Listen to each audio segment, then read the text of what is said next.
there are people listening who say, hey, my husband's a firefighter. He's in the military. My wife is, travels for work as a sales job. So there is a lot of overlap in coming and going, rhythms of being together, rhythms being apart. I know you guys wrote a whole book together called The Story of Marriage, but are there any things you could just rapid fire off the cuff that would be best tips on integration, separation, if that is the calling on the marriage, which for many listening, it is the case? Yeah.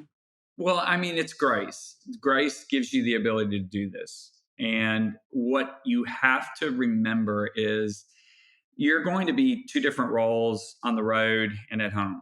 And you just kind of prepare yourself to go back to the servant at home as the husband when you're coming off the road. Of course, you served in a different way on the road.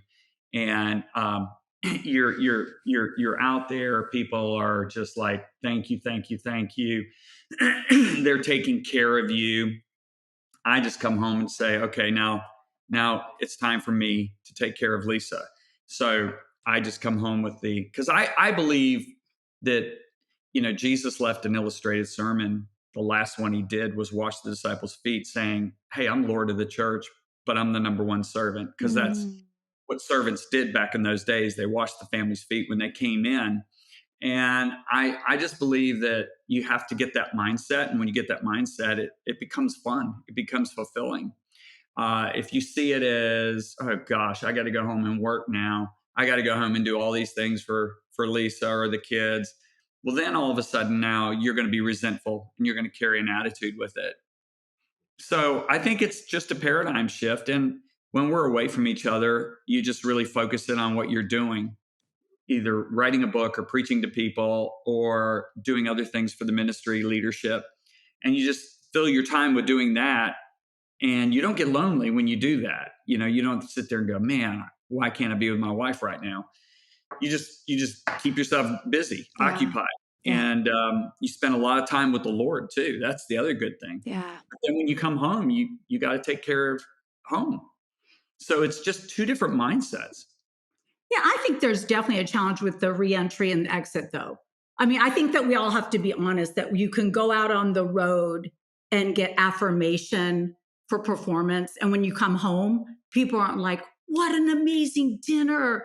Can you sign my book? I mean, it's a different world. And I do think that one of the key problems is a lack of thankfulness. I know that so I was a stay-home mom with 4 kids when John was traveling and speaking. And I would notice that anytime I complained, anytime I thought, this isn't fair, I'm doing everything, he's gone. Because you guys have to remember, we're married, 41 years? Because I keep getting it wrong. 41 years in the ministry, 40, is that 40. Right? 40, okay. Wow. John, not me the whole time.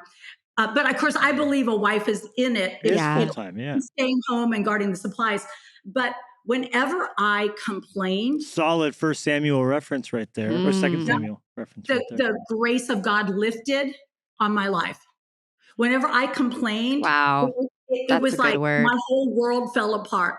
My boys make fun of me because they said they would wake up and I had worship music going all the time. I had worship music going. I thought, I'm going to arrest the atmosphere of my house so that I don't complain, for the presence of God, for an expectation. And one of the things I think John did so well, and I tried to do, but my boys are men, so it didn't work as much for me, is he brought home the goodness of God. We would sit around the dinner table and John would say to our boys, I want to tell you what happened in the service. There was a young man who had an injured hand and the Holy Spirit pointed him out to me and God healed his hand right there. There were 80 people that came down for salvation. You guys have a part of that. And he would ask our boys, do you want to see me as taken or do you want to see me as sown?